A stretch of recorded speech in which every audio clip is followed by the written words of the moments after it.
Item ಯಾವುದೇ ಇರಲಿ try ಮಾಡಿ ಆಚಿ ಚಿಕನ್ ಮಸಾಲಾ. ತಾಯಿ ಲೀಲಾವತಿ ನೆನೆದು ನಟ ವಿನೋದ್ ರಾಜ್ ಕಣ್ಣೀರಿಟ್ಟಿದ್ದಾರೆ. 59 ವರ್ಷದ ಹುಟ್ಟುಹಬ್ಬವನ್ನ ಆಚರಿಸಿಕೊಂಡಿದ್ದಾರೆ ವಿನೋದ್ ರಾಜ್.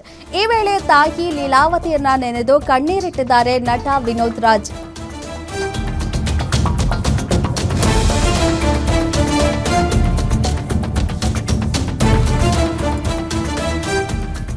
ನಟ ವಿನೋದ್ ರಾಜ್ ಅವರಿಗೆ ಇವತ್ತು 59ನೇ ವರ್ಷದ ಹುಟ್ಟುಹಬ್ಬ.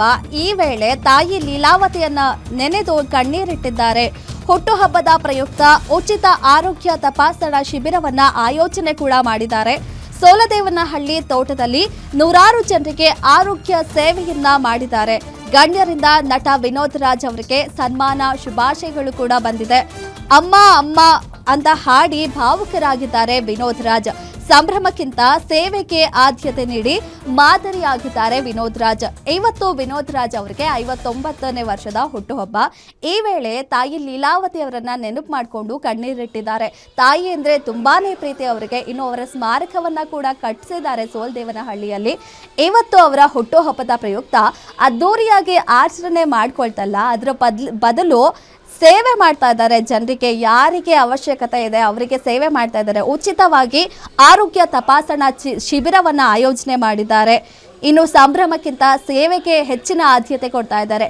ಈ ಒಂದು ಹುಟ್ಟುಹಬ್ಬ ದಿನ ಅಂತ ಮಾತ್ರ ಅಲ್ಲ, ಅವರು ಯಾವಾಗಲೂ ಜನಸೇವೆ ಮಾಡ್ತಾನೆ ಇರ್ತಾರೆ. ಈ ಒಂದು ವೇಳೆಯಲ್ಲಿ ತಾಯಿಯನ್ನ ನೆನಪು ಮಾಡಿಕೊಂಡು ಕಣ್ಣೀರಿಟ್ಟಿದ್ದಾರೆ. ವಿತರಣೆ ಮಾಡಲಾಗುತ್ತೆ.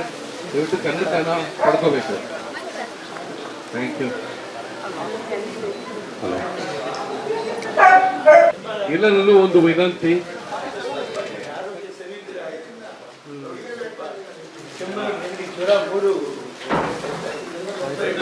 ಸನ್ಮಾನ ಮಾಡಿದ್ದು ತಮಗೆಲ್ಲ ಸುಮಾರು ಕಾಲಗಳು ಇಂಡಸ್ಟ್ರಿನಲ್ಲಿ ಶ್ರಮಪಟ್ಟು ನಿರ್ಮಾಪಕರಾಗಿ ಭಗವಂತನ ದೇವರಲ್ಲೇನೆ ಅಭಿಮಾನಿಗಳಲ್ಲೇನೆ ನಾವು ಕಾಣಬೇಕು. ಅದಕ್ಕೆ ಅಣ್ಣವ್ರ ಅಭಿಮಾನಿ ದೇವರುಗಳು ಅಂತ ಹೇಳಿದ್ದು ಹೇಳ್ತಾ ಇದ್ದೀನಲ್ಲ. ಇನ್ನೂ 100 ಜನ್ಮ ಬಂದರು, ಇನ್ನೂ ಎಷ್ಟು ಸಾಫ್ಟ್ವೇರ್ ಯುಗ ಬಂದರು, ಟೆಸ್ಟ್ ಟ್ಯೂಬ್ ಬೇಬಿ ಬರ್ಬೋದು, ಇನ್ನೊಂದು ಬರ್ಬೋದು. ಆದರೆ ತಾಯಿಯಷ್ಟು ಶ್ರೇಷ್ಠವಾಗಿ ಯಾರೂ ಬರೋಕ್ಕೆ ಸಾಧ್ಯ ಇಲ್ಲ. ಅವಳು ನವಮಾಸಗಳು ನಮ್ಮನ್ನು ಹೆತ್ತು ಈ ಭೂಮಿ ಮೇಲೆ ಬೆಳೆಸಿ ಇಷ್ಟು ಎತ್ತರಕ್ಕೆ ಮಾಡಿ ನಮ್ಮನ್ನು ಒಂದು ವ್ಯಕ್ತಿತ್ವವನ್ನು ತಗೊಂಬಂದು ನಿಲ್ಲಿಸ್ತಾಳಲ್ಲ, ಅಷ್ಟು ಒಂದು ಇದು ಬಂದು ತಾಯಿಗೆ ಸೇರುತ್ತೆ. ನಾ ಹೇಳ್ತಾ ಇದ್ದೀನಿ, ತಂದೆ ತಾಯಿನ ಯಾವ ಕಾಲಕ್ಕೂ ಯಾರು ನಿಕೃಷ್ಟವಾಗಿ ಕಾಣಬೇಡಿ, ಕೇವಲವಾಗಿ ಕಾಣಬೇಡಿ, ಅವ್ರನ್ನ ಪ್ರೀತಿಯಿಂದ ನೋಡ್ಕೊಳ್ಳಿ. ಈ ಗಳಿಗೆವರೆಗೂ ನಾನು ಸತ್ಯವಾಗ್ಲೂ ಹೇಳ್ತೀನಿ, ನಮ್ಮಮ್ಮನ ನಾನು ಪ್ರೀತಿಯಿಂದ ನೋಡ್ಕೊಂಡಿದ್ದಕ್ಕೆ ಹೆಜ್ಜೆ ಹೆಜ್ಜೆಗಳು ನನ್ನ ಜೊತೆನಲ್ಲೂ ನನ್ನ ತಾಯಿಯವರು ಸುತ್ತಾ ಇದ್ದಾರೆ ಅನ್ನುವಂಥ ನಂಬಿಕೆ ನನಗಿದೆ. ಈಗಲೂ ನನ್ನ ತಾಯಿಯವರು ಪಕ್ಕದಲ್ಲೇ ಇದ್ದಾರೆ ಅನ್ನುವಂಥ ನನಗೆ ಭಾಸವಾಗುತ್ತೆ. ಖಂಡಿತ ಈಗ ಯಾವುದಿಗೆ 1-2 ಮಾತು ನಾನು ತೊದಲಾಗಿ ನೋಡಿದ್ರು, ಸರಿಯಾಗಿ ನೋಡಿದ್ರೆ ಅದು ನನ್ನ ತಾಯಿಯವ್ರು ನುಡಿದ್ದಾರೆ ಅಂತ ತಿಳ್ಕೊಳ್ಳಿ. ತೊದಲು ಬಿಟ್ಟರೆ ಖಂಡಿತ ವಿನೋದ್ ರಾಜ್ ನುಡಿದಿದ್ದಾರೆ ಅಂತ ತಿಳ್ಕೊಳ್ಳಿ. ಏನೂ ಇಲ್ಲ, ಬೆಳಗ್ಗೆ ಎದ್ದು ಅವ್ರ ಪಾದ ಹಿಡ್ಕೊಂಡು ನಮಸ್ಕಾರ ಮಾಡಿ, ಹೌದಕ್ಕಂದ ಇಷ್ಟು ವರ್ಷ ಕಾಲ ನನ್ನ ಜೊತೆಲೇ ಕಳೆದ್ಬಿಟ್ಟಿಯಾ, ಏನು ನಿನ್ನ ಜೀವನ ಅಂತ ಕೇಳಿದ್ರು. ಏನು ನನ್ನ ಜೀವನ, ನಿನ್ನ ನೋಡಿ ನಾನು ಬಾಳಿರೋದು ಬದುಕಿರೋದು, ನೀನಿರೋವರೆಗೂ ನನ್ನ ಜೀವನ ಇರಲಿ ಅಂತ ಹೇಳಿದೆ. ಈ ಅಮ್ಮ ಬಿಟ್ರು ಭಾರಿ ಕಷ್ಟ ಆಗತ್ತೆ ರೀ. ಅಷ್ಟು ಪ್ರೀತಿ ಮಾಡಬಾರ್ದಾಗಿತ್ತಮ್ಮ ನಮ್ಮನ್ನು ಅಂತ ಕೂಡ ಅನ್ನಿಸ್ತದೆ ಒಂದೊಂದು ಸರಿ. ಅದೇನೋ ಇರಲಿ ಬಿಡಿ, ಪರವಾಗಿಲ್ಲ. ಇನ್ನೂ ಒಂದು ಜನ್ಮ ಬಂದರು, ಮತ್ತೊಂದು ಜನ್ಮ ಬಂದರು, ಅಭಿಮಾನಿಗಳಿಗೆ ನಾನು ಆ ಅಭಿಮಾನದ ಋಣ ತೀರ್ಸೋಕ್ಕೆ ಮತ್ತೆ ವಾಪಸ್ ಬರಬೇಕು. ತಾಯಿ ಋಣ ಅಂತೂ ತೀರ್ಸೋಕ್ಕಾಗಲ್ಲ, ಮತ್ತೆ ಆ ಅಮ್ಮನ ಹೊಟ್ಟೆಲೇ ನಾನು ಹುಟ್ಟು ಬರಬೇಕು ಅಷ್ಟೇ. ಇನ್ನೇನು ಕೇಳ್ಕೊಳ್ಳೋಣ.